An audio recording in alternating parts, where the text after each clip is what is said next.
10원도 피해주지 않았다. 장모는 죄가 없다. 이렇게 이제 말씀을 여러 차례 하신 걸로 압니다. 그런데 구속되셨어요. 그것도 법정 구속됐습니다. 이 혐의가 보니까 사문서 위조 및 행사, 그다음 부동산 실명법 위반이에요.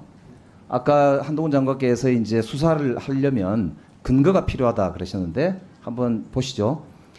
행사만 하더라도 3건이에요. 2013년도 사채업자한테 위조 잔고 증명서를 제시해서 16억 5천만 원을 빌린 사건이 하나 있었고, 두 번째 건은 도촌동 성남시 땅을 매입하는 과정에서 잔금 일자를 늦추는 데 사용한 게 두 번째고, 세 번째는 법원에 냈어요. 계약금이 몰취되니까. 그러니까 이 세 번째 건이 지금 문제가 돼서 죄질이 좋지 않다, 주범이다, 이렇게 하면서 지금 구속이 됐단 말이에요.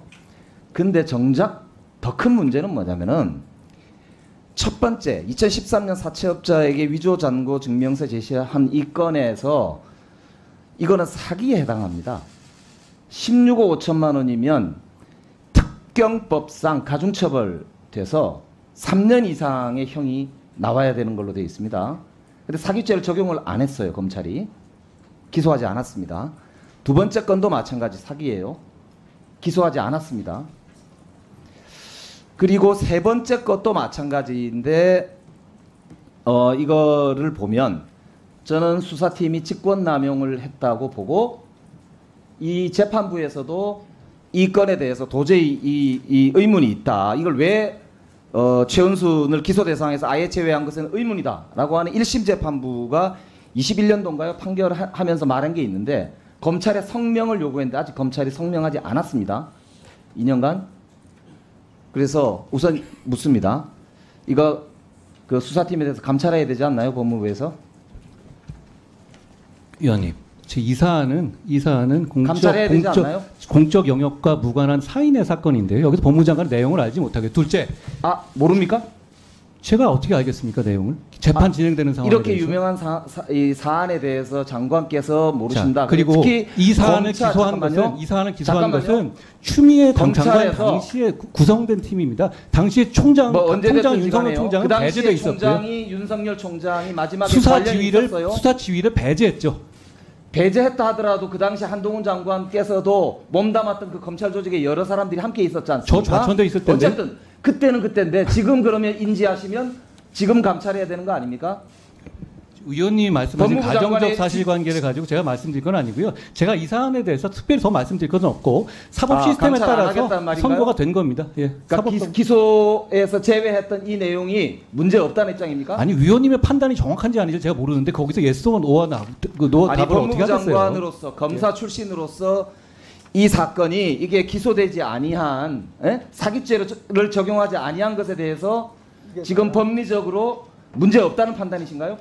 아니, 의원님이 쭉 얘기한 걸 전제로 해가지고 이게 맞냐 아니냐 물어보면 그게 답을 어떻게 하겠어요? 전제가 아니고 저는 사실관계를 말씀드렸어요. 아니요, 의원님이 사실을 말씀하시는데 아니죠. 어떻게 사실관계에 단서가 있어야 수사를 한다고 했기 때문에 제가 단서를 말씀드린 거잖아요. 객관적으로. 두 번째, 단서가 김영배 의원님의 말씀인가요? 안 하겠다라고 하는 의사표시로 들려요. 두 번째, 장모 로펌으로서의 법무부 검찰이 총장 장모 변호 문건을 작성했잖아요. 그 당시에 손준성, 그죠? 수정관실에서 작성한 것으로 돼서 지금 재판받고 있고 사실관계 확인됐지 않습니까? 그러면 아니, 그걸로 재판을 받고 있는 거 없습니다. 누가 재판을 받고 있다는 거예요?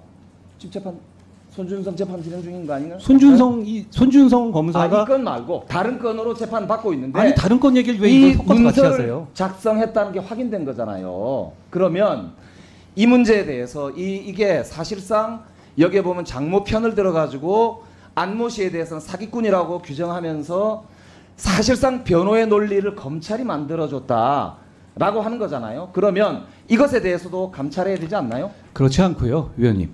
그 당시에 있었던 이 기소 자체는 오히려 윤석열 총장을 완전히 배제한 상태에서 추미애 검찰 친추미애 검찰들이 윤석열이 기소한 거였잖아요. 객관적 사실과 단서를 말하십시오. 그 객관적 사실을 무시한 상태에서 이렇게 엎어 씌워가지고 장관이 이렇게 예스원으로 부르시면 또 하나 더 물읍시다. 오해하죠. 자, 하나 더 물읍시다.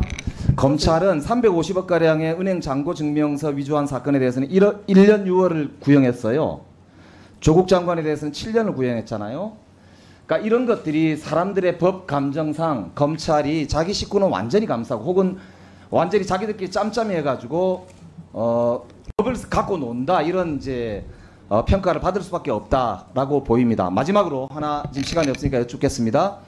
김명수 대법원장 기소 방침이다라고 하는 보도가 났는데 사실입니까? 자, 아니어도 아니요, 답을 드려야죠, 제가. 아 잠깐만요, 시간이 없어 그렇습니다. 그러면 이거는 허위 공문서 작성 직권남용이거든요. 그러면 같은 논리라면 김명수 대법원장은 사과를 했어요. 6월 29일 날 법사위에서 유병호 사무총장이 허위 보도 자료를 냈다는 법사위 회의록 혹시 보셨나요?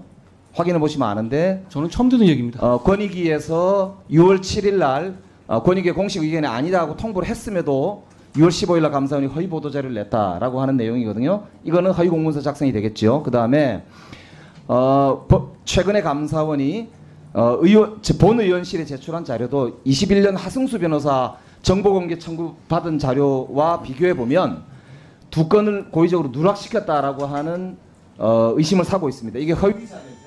그럼 이게 허위 공문서 작성 아닙니까? 이것에 대해서도 같은 연장선상이라면 수사를 해야 되겠죠. 위원님, 그냥 자, 이게 질문이십니까? 잠시만요. 그냥 쭉 하고 싶은 얘기 쭉 잠시만요. 해놓으신 거잖아요. 잠시만요. 제가 모르는 얘기 하는 다음에 이거 맞냐 물으면 장관님, 어떻게 하겠어요? 잠시만요. 이게 맞다면 김영배 의원님, 수사를 해야 되겠죠. 자, 잠시만. 맞다면이라는 가정을 가지고 이렇게 얘기할 수는 없는 거잖아요. 그렇죠? 그러면 김영배 의원, 잠깐만요. 오늘 확인해 보시고 김영배 의원. 답변 주시기 바랍니다. 답변 주시기 바랍니다. 제가 가서 잠시만요. 예.